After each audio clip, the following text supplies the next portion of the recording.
single night, when me da would come home tight, he'd invite the neighbours out with this chorus. Come out, shake me like and tans, come out and fight me like a man. Show your wife how you won medals down in Flanders. Tell her how the IRA made you run like hell away from the green and lovely lanes of Killishandra. Come, let us hear you tell. We come to the final lesson of the course and take stock of Ireland throughout the 20th century.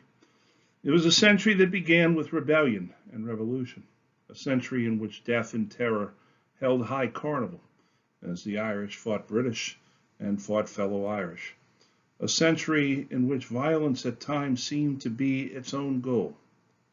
But it was also a century that, at its conclusion, offered Protestant and Catholic, nationalist and unionist, a way forward to bring Ireland into a new age of peace and prosperity. Our last look at the map, of course, includes Dublin, Belfast, Cork, Derry. It also includes Lough Swilly again, and Spike Island and Berehaven, because those are the three ports that were given to Britain called the treaty ports, and then would eventually be turned back over to Ireland. And then Mullimore, which is in County Sligo, which is where the greatest assassination of the entire Troubles is going to take place.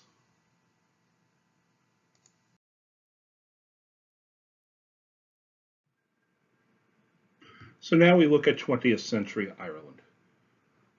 Start with a conservative free state, and then we follow with the emergency, and then the creation of Éire, followed by the Troubles, and then finally Good Friday, 1998.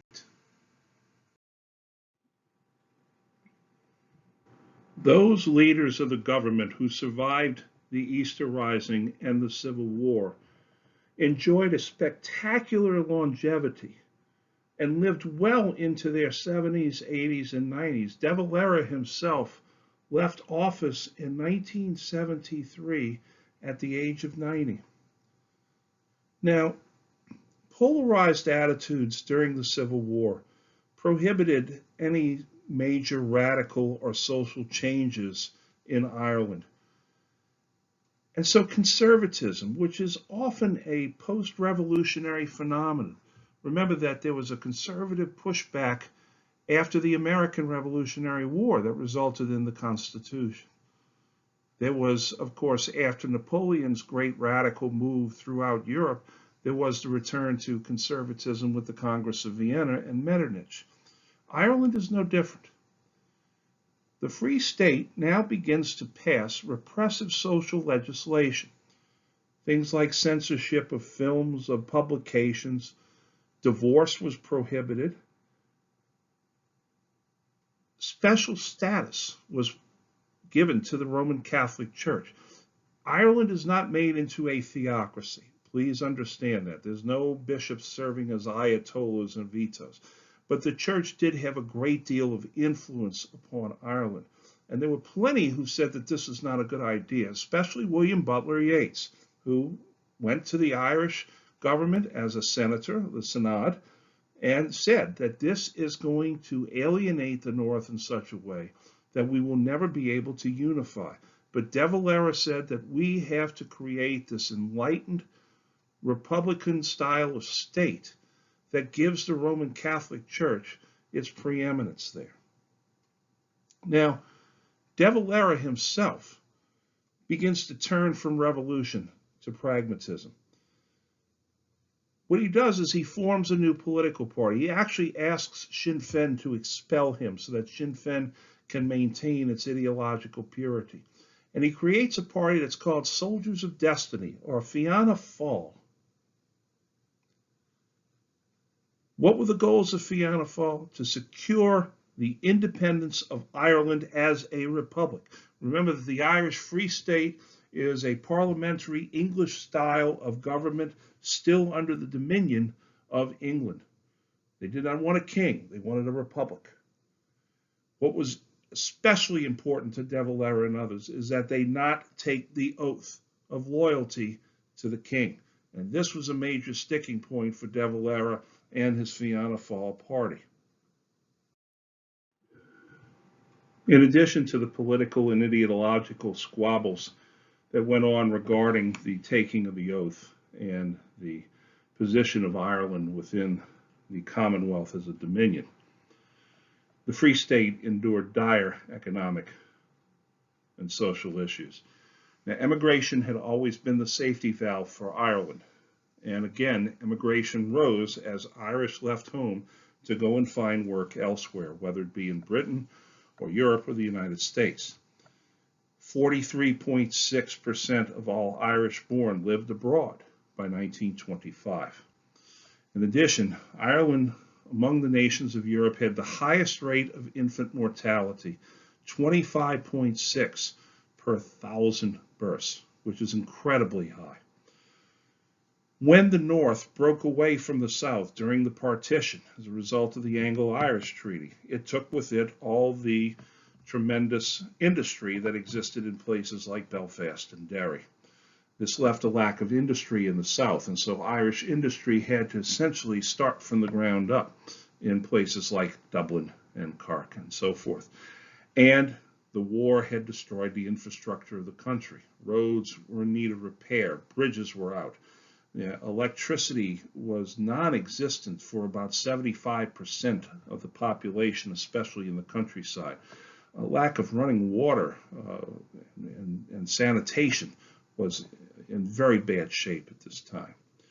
Now, the party that was in charge and ran the Dáil in Ireland was Cumann na Gael. They are considered to be the pro-treaty party, and De Valera made fun of them by calling them the Commonwealth Party. They were led by William Cosgrave, who himself was a rebel and fought against the British to get the British out of Ireland.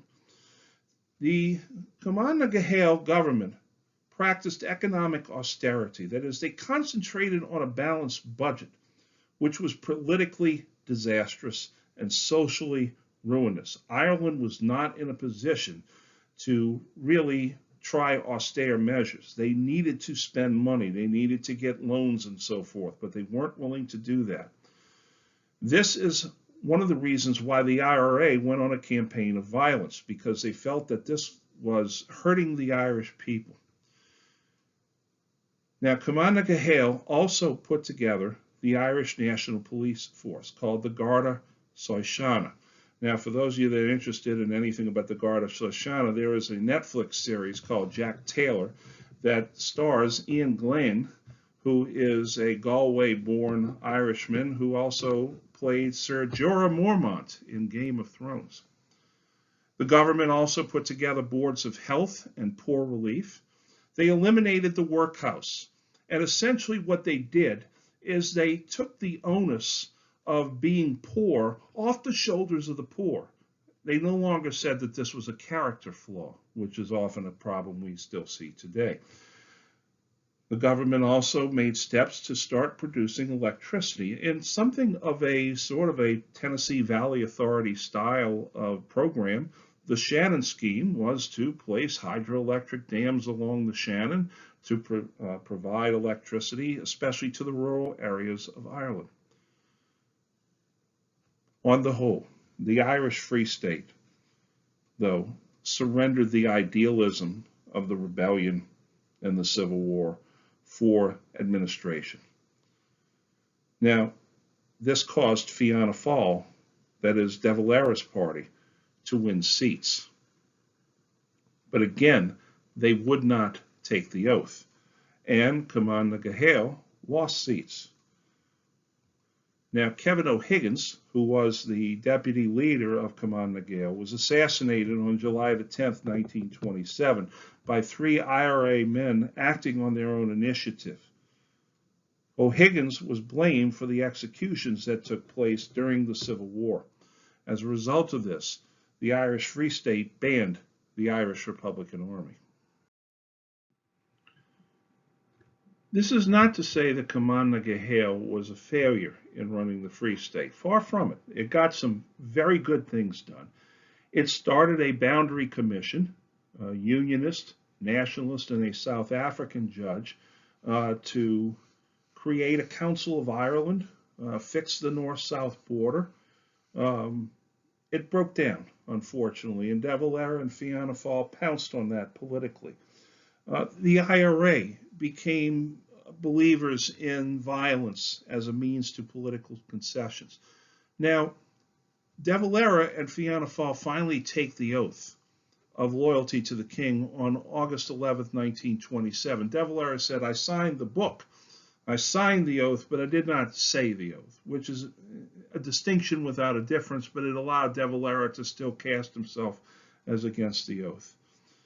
It showed a deep passion about the sides, and it showed that this was no longer about the treaty.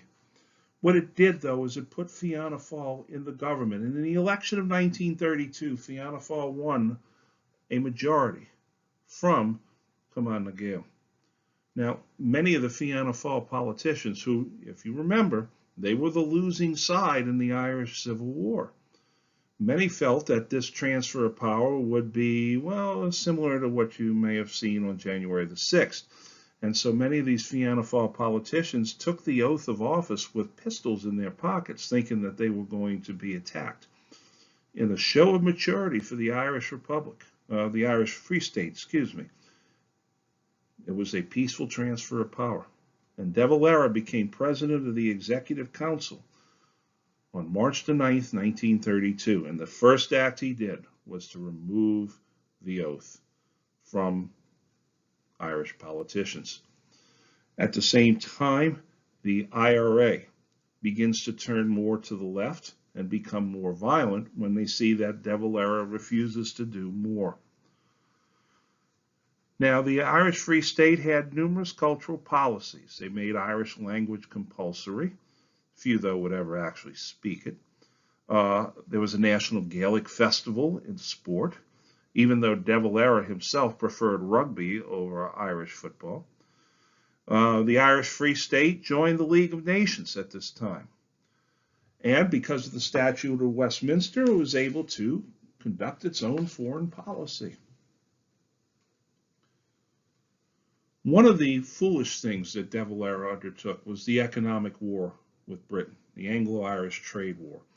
When the British put a tariff on Irish agricultural imports, the Free State responded under De Valera with duties that they imposed on British exports to Ireland. In the end, Ireland was actually hurt worse than Britain in this. But, and this is the big but, De Valera was able to play the populist card here and saying, I'm standing up to big bad Britain. And so he did not really lose a whole lot of support over this. The Irish Free State limped along. Agricultural prices slumped. And then, of course, came the Great Depression. Now, I need not repeat to you all that the Great Depression, which began October the 29th, 1929, was worldwide in scope. Ireland was affected. Immigration slackened. As a matter of fact, Irish started returning to Ireland rather than leaving Ireland because there were no jobs in the United States. In fact, Angela Sheehan McCourt and her family returned to their hometown of Limerick because the father, Malachi McCourt Sr., was a hopeless drunk and could not keep a job. And so she moved back with her boys, Malachi and her oldest son, Frank, who later would become a noted writer who gave us Angela's Ashes, among others. Industrialization begins to increase in Ireland during the Great Depression. And the Free State undertakes a New Deal style of program, like the WPA, a major infrastructure and housing plan to get the Irish out of the terrible slums that existed in Dublin. Now,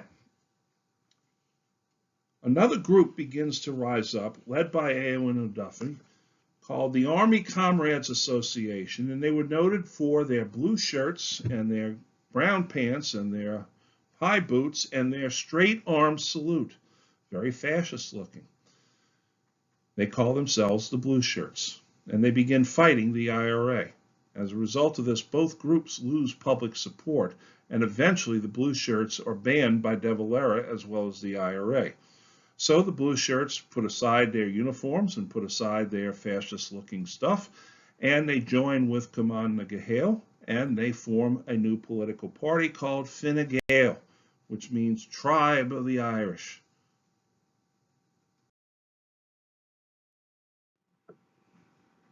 Here you see the Blue Shirts, led by O'Duffy, that you see standing alone in the front of the ranks with their straight arm salute. The Nazis actually took it from them. De Valera learned a harsh lesson from the Anglo-Irish trade war, the economic war, and that is Ireland was very strongly dependent economically on Britain. And so when the trade war ended, De Valera now begins to negotiate with Britain, and they hand over the treaty ports. Those 3 treaty ports that had been given to Britain to administer during and after the Irish Civil War, immigration begins to rise again in the late 1930s. And now De Valera begins to write a new constitution that he wrote almost completely by himself. This new constitution would be supported by most Irish. The Governor General, who was the king's representative in the Free State, was now replaced by a president as head of state. And this first Irish president was Douglas Hyde. Then there was the creation of the Dáil Éireann, which was simply taking the name from the Irish Parliament that already existed. This would be the lower house, and the leader of the Dáil Éireann would be the Taoiseach, who is the head of the government. You can call it Taoiseach or the Taoiseach, either one. And then An Taoiseach is the deputy head of the government, so sort of like the vice president. The upper house was the Seanad Éireann, and the Seanad Éireann, the Senate essentially, was people who were elected, but also people who were appointed. William Butler Yeats was a member of this. The entire body of the Irish government is called the Oireachtas. It was considered to be a very good combination of liberal values and Roman Catholic social and moral teaching. Now, Article 44 is what gave special position to the Roman Catholic Church, but it also guaranteed freedom of religion, and for this, it was accepted by Southern Protestants. There was no problem there. It also subordinated women, but at the same time, initiated protections, especially for peasant women. De Valera said to have equal rights for women in a largely industrialized economy, a very cosmopolitan society is well and good. Ireland is not that, and our women need to be protected. Now, you can take that as you wish. Now, the IRA, which was banned by De Valera after the assassination of an admiral named John Somerville, decided that it was going to go on a campaign of bombings called the S Plan. And so bombings took place in London, Liverpool, Coventry, and Birmingham. De Valera then begins to crack down on the IRA, but the crackdown does not really cease any IRA activities until the Second World War. The period of the Second World War in Ireland is referred to by the Irish as the emergency. It began the day after the Nazis invaded Poland on September the 1st, 1939, and lasted until 1946, although technically it continued all the way until 1976. At the outset of the Second World War, the Dáil proclaimed Irish neutrality for a number of reasons, because while Nazi Germany was hardly an enticing opportunity for the Dáil as an ally, the memories of the Black and Tans and several hundred years of oppression made De Valera and the Irish people ill-disposed toward helping the British. Furthermore, De Valera saw Ireland as a small nation, just coming out of a disastrous struggle, not a great power, and he did not feel that the onus of participation was on his particular country.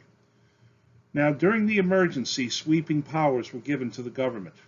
The power of internment, especially of IRA members, but also of German agents and later Axis personnel. Censorship of the press and the mail so as not to make Ireland like Portugal, which was a neutral nation, but it had become a hotbed of espionage and intrigue throughout the early years of the war. And of course, there was economic control over the Irish businesses, industries, and the currency to prevent rampant inflation. Now, during the early part of the war, De Valera and Neville Chamberlain, the British Prime Minister at the outset of the war, had rather good relations, especially after Chamberlain returned the treaty ports to Ireland. Now, as I said, Ireland remained neutral, but many Irish saw in the British Army an opportunity for pay, or even just 3 squares a day. And so the wild geese again took flight as thousands of Irish joined the British Army. 4,983 actually deserted the Irish Army for the British Army, and this caused some consternation with the authorities, and later on they were denied their pensions and honors as such. Now, thousands more Irish went to work in defense industries. One of those was Frank and Malachy McCourt's father, Malachy McCourt Sr., but he soon disappeared from his children's lives, although he would live until 1985. Ireland's strategic position to the west of Britain once again made it a target for Britain's enemies and a strategic worry for the British. As such, De Valera and the government prepared for possible invasions. Now, there was one plan by the Germans, later discovered, and it was codenamed Operation Green. It was discovered by intelligence agents and, you guessed it, informers.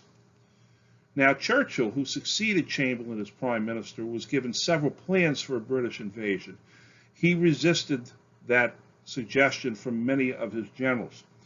There was also on the books a plan called Plan W, which was a proposal for a joint Anglo-Irish military command in which unification was floated as an enticement. The plan was rejected, though, because of mistrust by both sides. However, what De Valera understood, perhaps better than anyone, is that Ireland walked a very tenuous line and was almost in as grave a danger as was Britain in the dark days of 1940 and 1941. Ireland's neutrality was a neutrality that tacked toward the Allies and away from the Germans and Italians and Japanese. For instance, the government allowed Royal Air Force planes to use what was called the Donegal Corridor. The corridor was a narrow strip of Irish airspace linking Lough Erne to the international waters of the Atlantic Ocean. This was a contravention of Irish neutrality, but it was not publicized at the time. Don't ask, don't tell. Allied and Irish intelligence organizations cooperated frequently throughout the war. This was well known. And weather reports from Ireland actually helped planners with the Normandy invasion in 1944. The tiny Irish merchant marine carried on throughout the war what was called the Long Watch, sailing nearly non-stop to keep Ireland supplied with its own ships. And despite having clear markings, German U-boats sunk Irish ships frequently and killed 20% of Irish merchant seamen. Now, for the Allies, De Valera allowed British ships to be repaired in Irish shipyards. Allied airmen and sailors rescued were sent to Northern Ireland, while German airmen and sailors were interned throughout the rest of the war. Women and children refugees from the Blitz were allowed into Ireland. And despite rumors, usually by Irish mystery writers, no U-boats ever used Irish ports for refueling. And even when the Germans bombed Belfast in 1941, which was known as the Belfast Blitz, De Valera, without hesitation, sent fire trucks and crews to the north to help put out the fires in Belfast in 1941. What De Valera understood throughout the war is that the United States could not be disregarded, and seeking alliances with the Nazis was simply counterproductive. Furthermore, De Valera did not want Ireland to become anyone's pawn in the war. They had been pawns long enough. Now, of course, Churchill rejected invading the South. However, the Irish did help the Royal Air Force establish an aerodrome called the Rathduff Aerodrome, which was an airfield for the Royal Air Force, but it was highly secret and never revealed during the war, and then it went back to being a cow farm after that. Ireland's relationship with the United States throughout World War II was at times testy. David Gray was the United States ambassador to Ireland. He was very close to the Roosevelts, and he conveyed to De Valera that the U.S. was moving toward entering the war on the side of the Allies. Now, De Valera saw the U.S. as a protector of Ireland from invasion by both sides. Now, as one possibility for the rearming of Britain in the early part of the war, Ireland was suggested as a possible arms conduit to circumvent the Neutrality Acts. However, two things changed the dynamic. Number one, a new Neutrality Act allowed for cash and carry. That is, the British had to pay cash on the barrel and carry the weapons to Britain themselves. And then Pearl Harbor changed the dynamic. Now, relations between the Republic and the United States soured when some Irish tried to stoke isolationist sentiment in the 1940 presidential election. And in this, they were helped a great deal by one Joseph P. Kennedy, father of the future president of the United States. De Valera also made a very pro forma protest when the U.S. soldiers landed in Northern Ireland.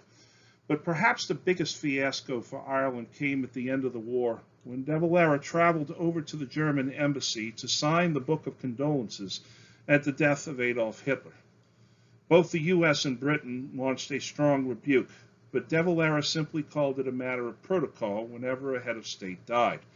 Politically, though, it was very foolish, but it did show how the Irish nation was really not in touch with everything that was going on in the war at that time. And the Irish nation had turned very much inward during the Second World War. Now, when it comes to the Holocaust, keep in mind two things when it comes to Ireland and the Holocaust. First, De Valera was an advocate for the Irish Jews, that is, the Jews who already lived in Ireland, so much so that the State of Israel actually has a forest named in his honor right outside of Jerusalem. Secondly, for nations like Ireland and other nations in the Third World who have endured tremendous suffering and death over a period of centuries and have endured their own Holocaust, the Holocaust of Europe was but one more episode of what they had endured as a nation themselves. Thus, when De Valera denied the Bergen-Belsen concentration camp as anti-nationalist propaganda, he was not so much disputing the fact of the Holocaust, but its place alongside Ireland's nationalist suffering, which he felt was first and foremost for the Irish. Now, that all being said, there was some hostility toward Jews escaping from Europe, but that was the case for many Allied nations, including the United States. But for the Irish, this was more a matter of indifference than it was open hostility. Sort of okay, you suffered, we suffered too. Once the war came to an end, De Valera and Churchill traded rhetorical barbs after the war. Churchill proclaimed, "We never laid a violent hand upon them," which at times would have been quite easy and quite natural. Now, Britain had occupied neutral Iceland in May of 1940.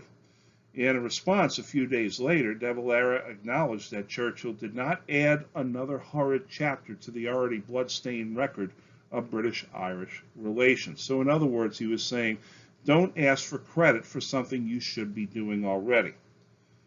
Then De Valera lowered the rhetorical boom. Could not he find in his heart the generosity to acknowledge that there is a small nation that stood alone, not for 1 year or two, but for several hundred years against aggression, a small nation that could never be got to accept defeat and has never surrendered her soul? I would like to put a hypothetical question to Mr. Churchill. It is a question I have put to many Englishmen since the last war. Suppose Germany had won the war, had invaded and occupied England, and after that, a long lapse of time passed and many bitter struggles, she was finally brought to acquiesce in admitting England's right to freedom and let England go, but not the whole of England, all, but let us say the 6 southern counties. These 6 southern counties, those, let us suppose, commanding the entrance to the narrow seas, Germany had singled out and insisted on holding herself with a view to weakening England as a whole and maintaining the security of her own communications through the Straits of Dover. Let us suppose further, De Valera said, that after all this had happened, Germany was engaged in a great war in which she could show that she was on the side of freedom of a small number of nations, or a number of small nations. Would Mr. Churchill, as an Englishman who believed that his own nation had as good a right to freedom as any other, not freedom for a part merely, but freedom for the whole, would he, whilst Germany still maintained the partition of his country and occupied 6 counties of it, would he lead this partitioned England to join with Germany in a crusade? I do not think Mr. Churchill would. Would he think the people of partitioned England an object of shame if they stood neutral in such circumstances? I do not think Mr. Churchill would. In other words, what De Valera was saying, you pissed on us for all these centuries. What do you expect out of us when it comes time to save your behinds from the fire? Ireland's neutrality in the end did cost it. It cost it its membership in the UN for about 2 decades because the Soviets blocked it. It did receive Marshall Plan aid from the United States, but perhaps not as much as it might have. Now, by the year 1948, the State of Israel had come into being. The Soviets staged a communist coup in Czechoslovakia and were preparing to surround West Berlin. The French, British, and American zones of occupied Germany were on the verge of being welded together to form the Federal Republic of Germany, or West Germany. And the Republic of Ireland was declared on September the 7th, 1948, making it completely and totally separated from the British Commonwealth. It also made partition more permanent, as loyalists in the North came to see themselves more a part of Britain than Ireland.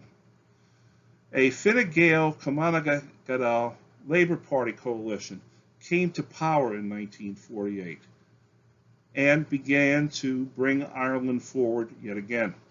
Dr. Noel Brown, a young physician, finally eliminated tuberculosis, which was the scourge of Ireland's crowded slums, and actually claimed one of my own relatives who came over in the 1940s to this country to take care of some members of my family. Turning then to young mothers, Brown then devised what was known as the Mother and Child Scheme. It was an attempt to reduce infant mortality. He would do so by offering free health education and care for all mothers up to age 16. However, numerous Irish denounced what seemed to be a noble program because they felt that it was too socialist, and the church somehow saw it as anti-family. The power of the church in the Republic to thwart socially progressive legislation alienated Northern Irish Protestants even further. Now, around this time, the 2 parties that really ran Ireland were Fine Gael and Fianna Fáil. Sinn Féin was still not participating in elections. Now, after 1948, Ireland began a long program of economic improvement with Marshall Plan aid, and I need not explain what the Marshall Plan was. That's for Dr. Gunther Bischoff in another class. Sean Lamass, who was the successor to De Valera as Taoiseach, now began to undertake a program of market capitalism that resulted in numerous state-controlled companies and economic growth for Ireland. This economic improvement actually led to a drop in immigration, and state corporations like Aer Lingus, which is, of course, the airline of Ireland, began to mark the growth of business for Ireland as it turned toward economic internationalism. Eventually, Ireland was admitted to the European Economic Community in 1973, which is now known as the European Union, and of course we know all about Brexit and everything. When emigration happened, it was now because of investment from the U.S. tapping the labor resource of the Irish people. And as the economic life of the country improved, so also did the standard of living which then meant a reassessment of social issues. One of the first things that was challenged by the people of Ireland was the prohibition against divorce. It was upheld in a national referendum, but it was by a very narrow margin, and the voting turnout was very low. The same thing happened with the prohibition against abortion. Once again, turnout low, the margin very close. Women's issues and women's involvement now begin to rise. Mary Robinson was elected the first female president of Ireland. It was the X case, though, that brought women's issues to the forefront. The X case involved a 14-year-old girl who was raped and wanted to have an abortion and go to England to do so since Ireland didn't allow it. She was forbidden to do so by the courts for 9 months, and this immediately brought international attention because she threatened to commit suicide. The case went to the courts, and in the end, the Irish Parliament now begins to change some of the laws regarding women's health. Women won the right to obtain information about abortion. Women had the right to travel for an abortion, and women had the right to have their lives saved first. That is, the mother's right to life came first above all. Another problem that the Irish Republic encountered in the 40s, 50s, and 60s is something that always plagues government, and that is corruption. Not all the Irish politicians have been on the up and up. The McCracken Tribunal was an anti-corruption investigation into the administration of one of the Taoiseachs, Charles Xiii, a streetwise politician, very good negotiator, but he was found to have wiretapped opponents. It was also discovered, although it was not illegal, it was a bad image, that he lived like a king while demanding austerity from the Irish people. Eventually, as the 50s moved into the 60s, the issues of Ireland now begin to focus up in the north. Northern Ireland was not a state. It was not considered to be on the same level as Scotland or Wales was in the United Kingdom. After partition, there was very few rebellions, if any, in Northern Ireland. It settled down quite quickly. But then Northern Ireland erupted into violence in the 1970s, and this became known as the Troubles. Now, when the partition was made by the Anglo-Irish Treaty, Unionists excluded counties Donegal, Cavan, and Monaghan in what amounted to a Protestant gerrymander, out of fear that the Catholic population of those countries would then soon outnumber the Protestants. Politically, the men in power in Northern Ireland viewed and recognized the Westminster Parliament as superior to their own government, which was at Stormont, a beautiful building in Belfast.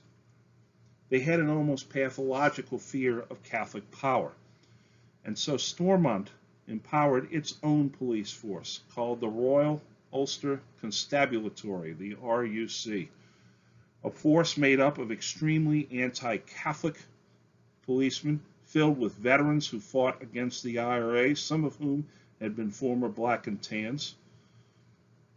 This police force had to deal with 1/3 of the population that was a nationalist minority and who never accepted the legitimacy of the Stormont government. In the midst of this tenuous situation, Northern Ireland's economic position began to erode. 18% unemployment exacerbated social issues as Catholics were shut out of jobs and forced into substandard housing and crowded into neighborhoods. Perhaps the biggest imbalance of power took place in Derry. Called the Derry gerrymander, nationalists constituted a majority in the city, but they were reduced to being a political minority through voting restrictions and disproportionate representation. The Unionists hardly disguised these strategies and even trumpeted the fact that they were doing their very best to be as discriminatory as possible. And there was a sense of meanness that begins to grow between nationalists and Unionists, Protestants and Catholics, so much so that in public cemeteries, the walls that divided the Protestant cemetery from the Catholic cemetery would be sunk 6 feet into the ground, so that if the rains fell, the water that would wash over Catholic graves would not wash over Protestant graves and cause them to be baptized. Now, this is not to say that all Unionists were pathologically opposed to dealing with nationalists. Captain Terence O'Neill, who became First Minister for Northern Ireland, the chief executive of Northern Ireland, sought out better relations with the South and began to try to improve people's lives, both Catholic and Protestant. And he found nationalists on the other side of the divide in men like John Hume of the Northern Ireland Civil Rights Association. Hume began to envision and then work for a series of deals that would share power and reduce the tension in Northern Ireland. In the upper left is Captain Terence O'Neill. You see him there wearing his Orange Order stole around his shoulders and the British flags following behind him, showing that he is an uber unionist. But he was a man that was willing to work with nationalists, one of whom was John Hume at the bottom right. Hume was indefatigable. He was constantly proposing plans, constantly reaching out across the aisle, trying his best to bridge the gap. And eventually, in his lifetime, it would pay off. Despite the work of those like O'Neill and Hume, things begin to deteriorate. Civil rights organizers, including Hume, put together a Selma-like march from Belfast to Derry for jobs and for freedom. But unfortunately, they received a Selma-like response on January the 4th, 1969.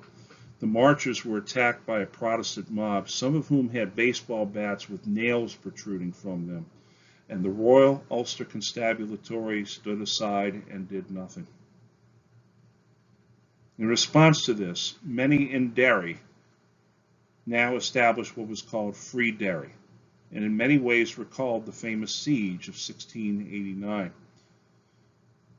As violence began to upsurge once again, Westminster dispatched for the first time British soldiers to Northern Ireland. 550 men on August the 14th, 1969, took to the streets of Derry. These British soldiers were at first welcomed by Catholics, but very soon the British soldiers begin to essentially ally themselves more and more with the Unionists. In the meantime, O'Neill, who was trying to reform housing and civil rights, was doing it too late. On the nationalist side, the Irish Republican Army begins to fracture into various splinter groups. Known as the Provisional Irish Republican Army and informally as the Provos, this paramilitary organization sought to end British rule in Northern Ireland and facilitate Irish reunification and bring about an independent socialist republic encompassing all of Ireland. It saw itself as the sole legitimate successor to the original IRA from the Irish War of Independence, and it was designated a terrorist organization in the United Kingdom and an illegal organization in the Republic of Ireland, both of whom they rejected the authority of both governments. Two of their leaders you see in the picture there, Gerry Adams and Martin McGuinness. These are two of the major directors of the Provisional IRA. As violence begins to grow, the Republic in the South now begins to establish refugee camps for people fleeing. This causes more worry and concern on the North because to run these refugee camps were Irish troops, which made many in the North say that this was simply a cover for an invasion by the North. It did not help that the Taoiseach and 3 cabinet members were indicted for sending arms and money to the North. The North responded by interning suspected terrorists in prison without trial, no habeas corpus. This lasted from August of 1971 to December of 1975, and in this, 2,158 Irish nationalists were interned. The worst was yet to come. On January the 30th, 1972, a march took place in the Bogside neighborhood of Derry to protest internment without trial. In what became known as Bloody Sunday, which is of course immortalized in U2's famous song, British soldiers shot 26 unarmed civilians, many of them when they were running away or trying to help the wounded. 13 were killed. One was mortally wounded. Essentially, what happened is what happened at Kent State. The soldiers lost control and began firing. And then, of course, in the typical fashion, began to turn and blame the dead and the wounded. That they were the ones who were throwing rocks at them and were firing at them when none of the people were armed, when none of the people were going against the British troops. An immediate tribunal cleared the soldiers. But some 25 years later, an inquiry, called the Seville Inquiry, finally got the truth. Now, only one soldier was indicted and later had his trial suspended for lack of evidence. But British Prime Minister David Cameron formally accepted responsibility on behalf of Britain for this massacre and apologized for it. The increase in violence now led the Stormont government to call for direct rule by Westminster. And so now the problem of Northern Ireland was being handled in the British Parliament itself. It authorized Operation Motorman, an attempt by the British Army to retake Free Derry and other nationalist zones, which again began to uptick the violence. Jimmy Breslin, who was one of the great reporters for the New York Daily News, who's now passed away, and was the fellow who corresponded with the infamous Son of Sam serial killer. He wrote a book called World Without End that really encapsulates the troubles that went on in Ireland in the early 1970s. Now, one of the instigators of what was known as the Troubles is the man in the picture right there, Ian Paisley. Ian Paisley is a Presbyterian minister, a very populist leader, an uber nationalist, known for his fiery sermons against Catholicism as well as against homosexuality. He ardently believed that nationalists wanted to undermine the Unionist government. He became known as the disciple of no. In fact, once asked, "Is there anything you can say other than no?" he responded, "No." Now, Paisley had to contend with Northern nationalists, such as Hume, who consistently tried to engage Paisley, Austin Curry, Jerry Fitt, who succeeded Hume as president of the Civil Rights Association in Northern Ireland, and Patrick Devlin, another nationalist leader. Hume and these nationalists, along with other unionists, proposed and signed what was called the Sunningdale Agreement. It was an attempt to establish a power-sharing Northern Ireland executive and a cross-border Council of Ireland. The agreement was signed at Sunningdale Park, located in Berkshire, England, on December the 9th, 1973.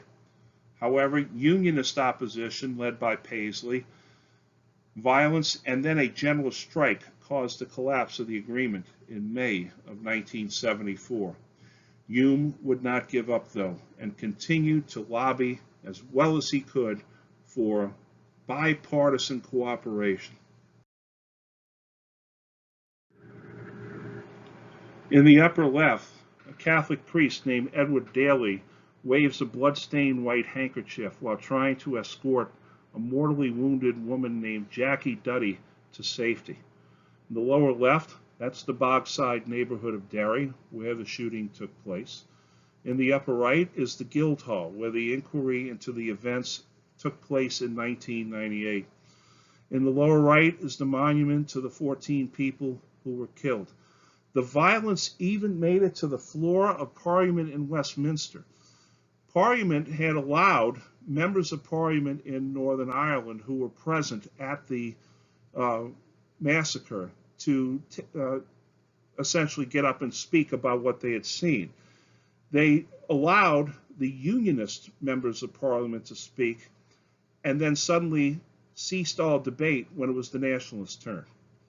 When one of the Unionists said that these 14 people were bums, which is very similar to what Nixon said about the kids at Kent State, a member of Parliament actually went up and slapped the other member of Parliament on the floor of the House.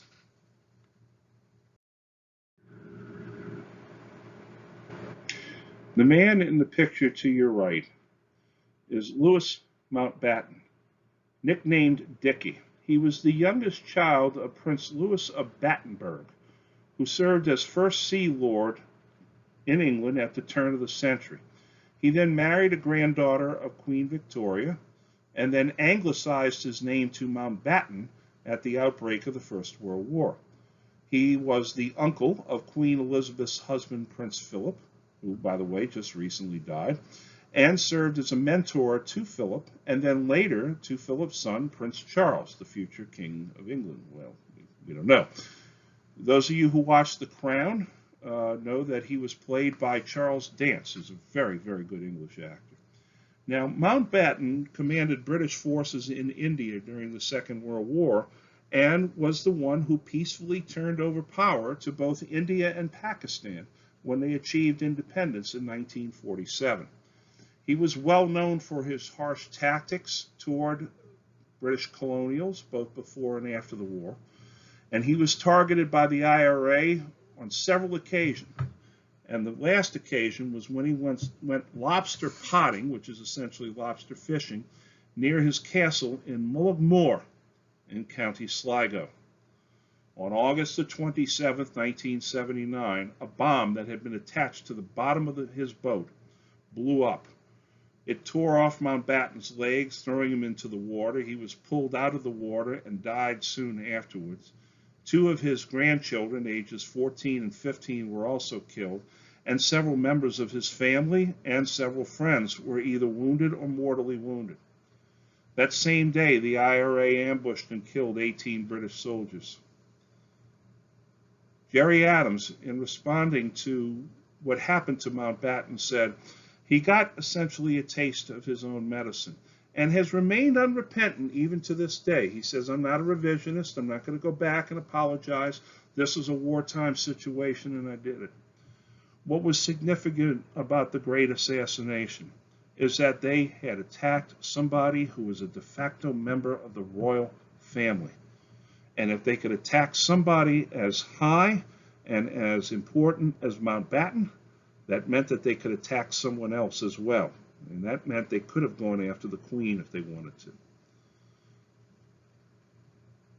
As the violence continued, John Hume continued with his quest for peace. The New Ireland Forum conducted consultations on the manner in which lasting peace and stability can be achieved in a new Ireland through the democratic process. It called for peaceful unification and called for consent of the majority for any status change to Northern Ireland. And again, the Unionists and Paisley remained intransigent. Paisley was now head of the Democratic Unionist Party. One particular area of concern and serving as a stumbling block in the way of proper peace negotiations was the number of weapons and explosives that the terrorist groups possessed. In order to start the peace process, many began to demand decommissioning. Decommissioning is the disarming of terrorist organizations, taking away their guns and explosives. This was a condition by the United Kingdom for negotiations. Without decommissioning, they said it would not happen. Now again, the nationalists fracture even further. Now you have the continuity IRA that split from the Provost, refused to recognize the Dublin government, and then the real IRA that split over decommissioning. Up to this point, the Troubles was reported on in international news, but it was definitely given back page stories.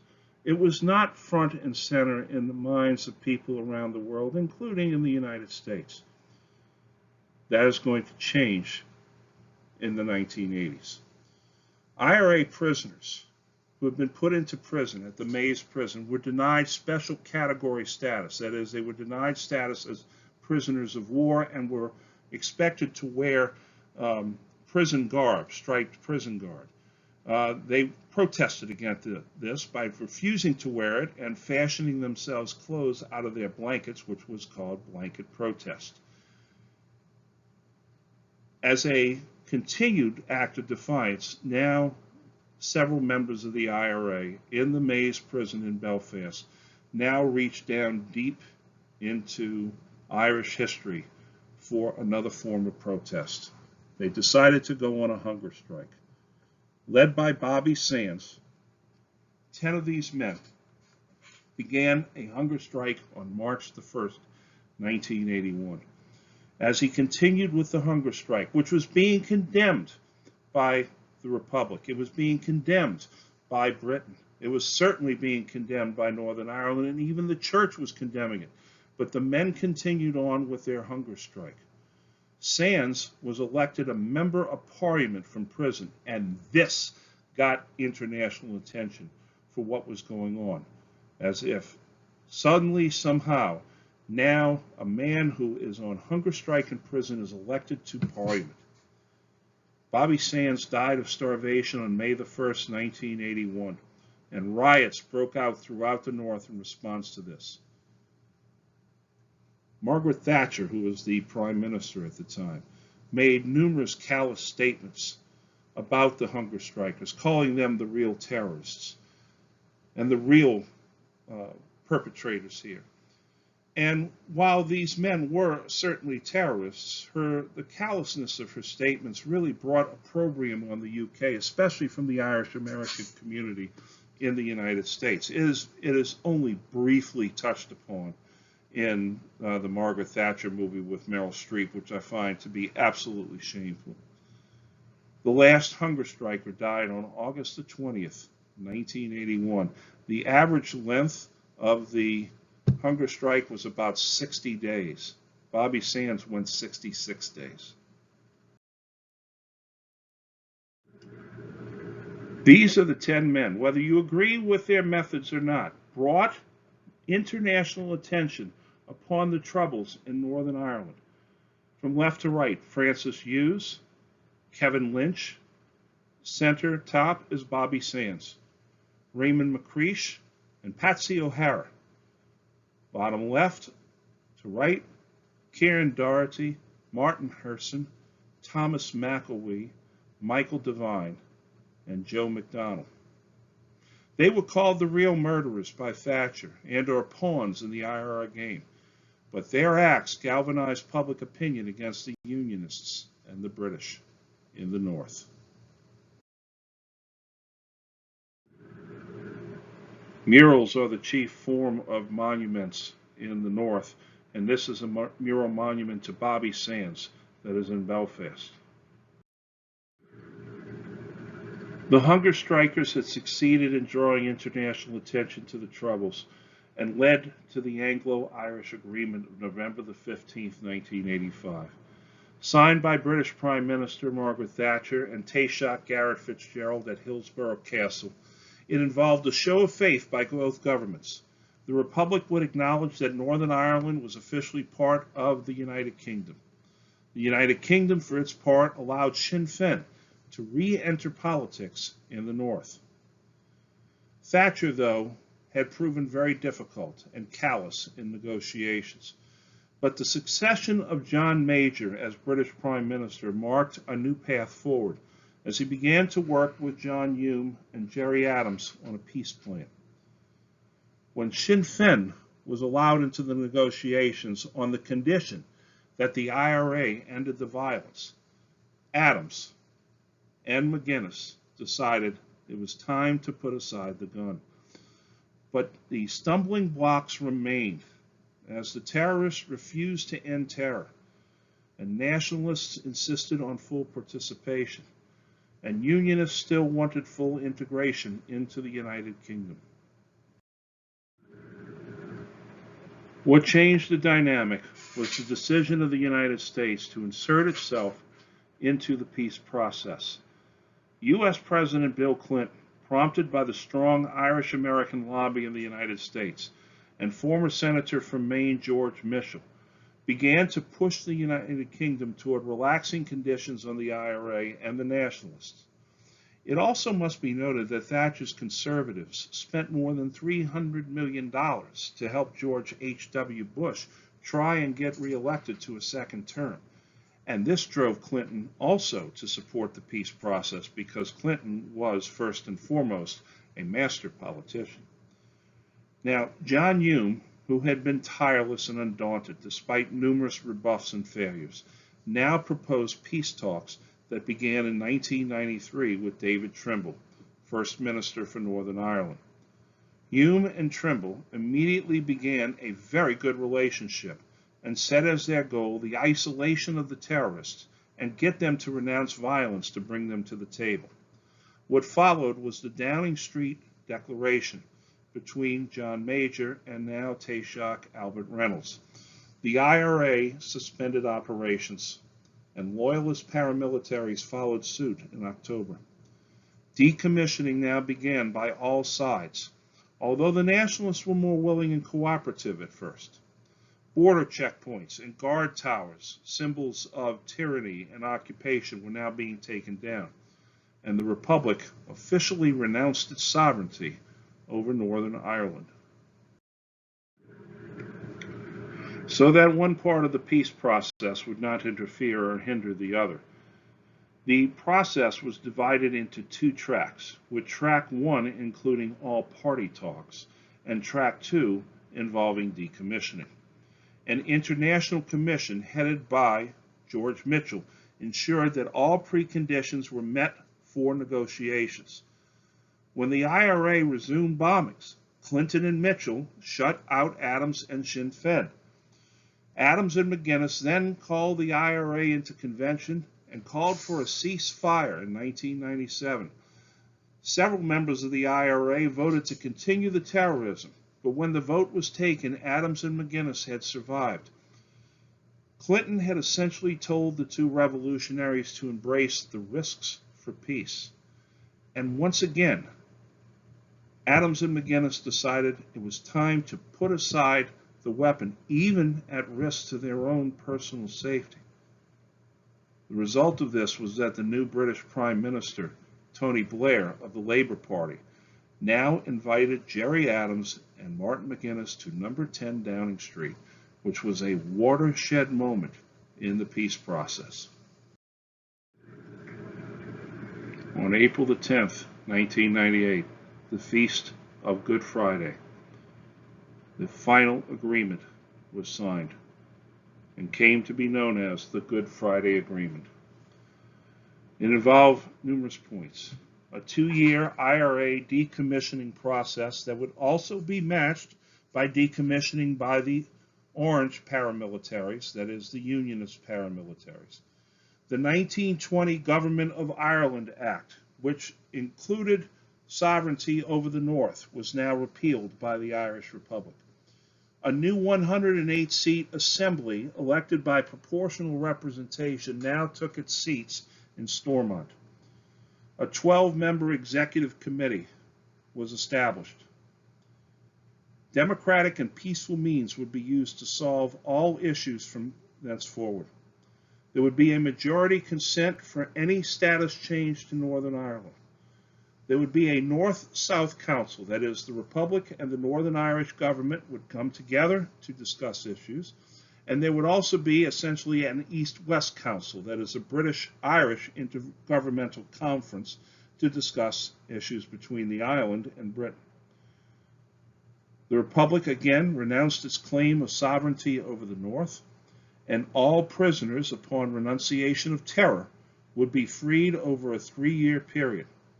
Sinn Féin would be allowed on the executive when and only when the Irish Republican Army was decommissioned.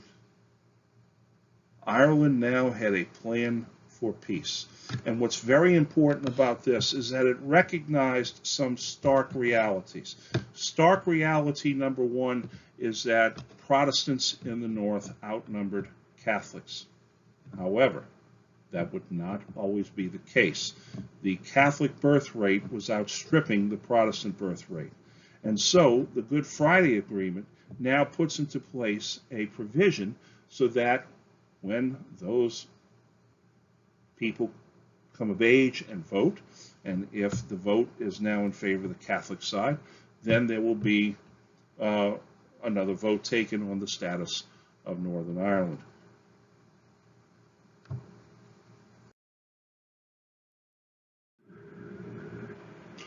For their tireless efforts at peace, John Hume and David Trimble, who was First Minister for Northern Ireland, shared the Nobel Peace Prize in 1998.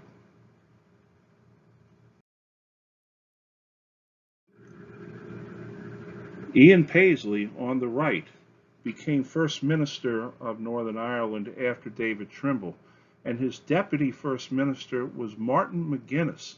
These two men became unlikely friends.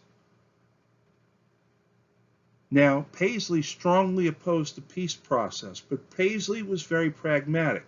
It was a fact. There was nothing he could do about it, and he proved himself to be very eager to work and worked very well with McGuinness, and the two men developed a friendship. I mean, two diametrically opposed people developed a friendship. After a while, some of the Irish writers started calling them the Chuckle Brothers, after an Irish sitcom that was very popular in the day. Here you see McGuinness, Ian Paisley, and Scottish First Minister Alex Salmond in 2008.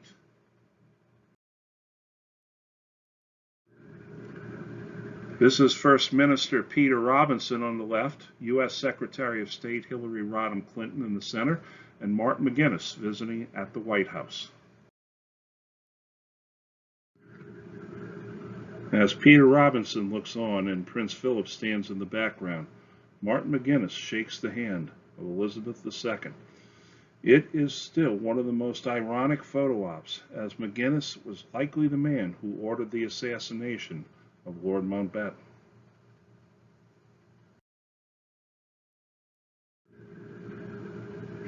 Gerry Adams today.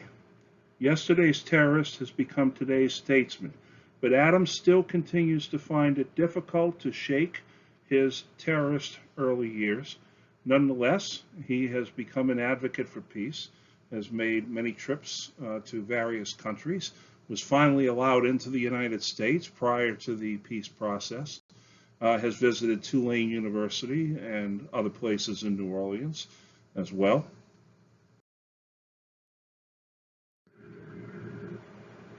Reverend Ian Paisley died on September the 12th, 2014, at the age of 88.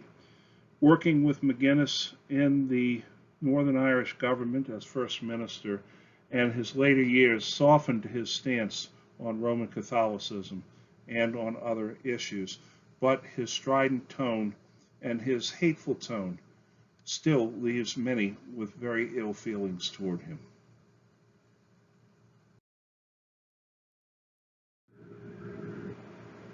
Martin McGuinness died of heart ailments on March the 21st, 2017, at the age of 66.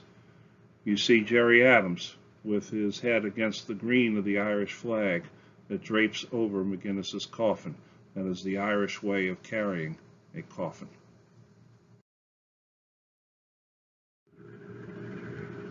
Soon after the Good Friday Agreement, John Hume came to speak at Loyola University.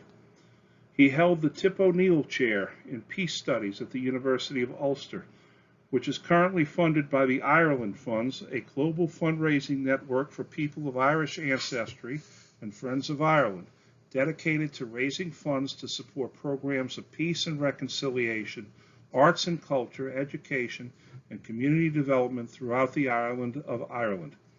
He announced his retirement from politics in 2004. He continued to be active in promoting European integration, issues around global poverty, and the credit union movement. He was also a supporter of the campaign for the establishment of a United Nations Parliamentary Assembly an organization which campaigns for democratic reformation of the United Nations. Hume was praised even by Paisley for his commitment to peace, and continued his exhaustive speaking tours until Alzheimer's disease finally caught up with him. John Hume died on August the 3rd, 2020, in his hometown of Derry, Ireland. I've had the privilege of shaking his hand, and it was a profound moment for me.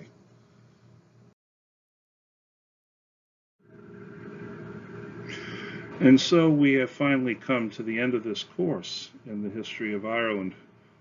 There is much more that can and perhaps should be covered. Ireland's great economic boom, called the Celtic Tiger, that came crashing down in 2008. The scandals regarding the sexual abuse in the Catholic Church in Ireland, and revelations of such despicable acts as the Magdalen laundries have rocked the very foundations of the Church's relationship to the Irish people. And the peace process is by no means done, and still must navigate the treacherous waters of hate and bigotry that lie just beneath the surface and still exist among the old generation, and the violent thuggery among some of the new generation. Nonetheless, what I hope we have discovered in the past 16 weeks is that the history of a tiny island such as Ireland is one that is a rich tapestry of culture, faith, and survival. The lessons of Ireland are the lessons that any long-suffering group can use to regain its standing in the world and community. Of all the money that e'er I had, I spent it in good company, and all the harm I've ever done, alas, it was but none to me. And all I've done for want of wit, to memory now I can't recall. So fill to me the parting glass, good night and joy be to you all. So fill to me the parting glass, and drink a health whate'er befalls. Then gently rise and softly call, good night and joy be to you all. Of all the comrades that e'er I had, they're sorry for my going away, and all the sweethearts that e'er I had, they'd wish me one more day to stay. But since it fell into my lot that I should rise and you should not, I'll gently rise and softly call, good night and joy be to you all. Fill to me the parting glass, and drink a health whate'er befalls. Then gently rise and softly call, good night and joy be to you all. But since it fell into my lot that I should rise and you should not, I'll gently rise and softly call, good night and joy be to you all. So fill to me the parting glass, and drink a health whate'er befalls. Then gently rise and softly call, good night and joy be to you all. Good night and joy be to you all. It has been my pleasure and honor to teach this class for the first time at the University of New Orleans. I wish you all a very happy and restful summer, and hope that you will all stay in touch and come and visit and enjoy with me at some point some good crake. Take care.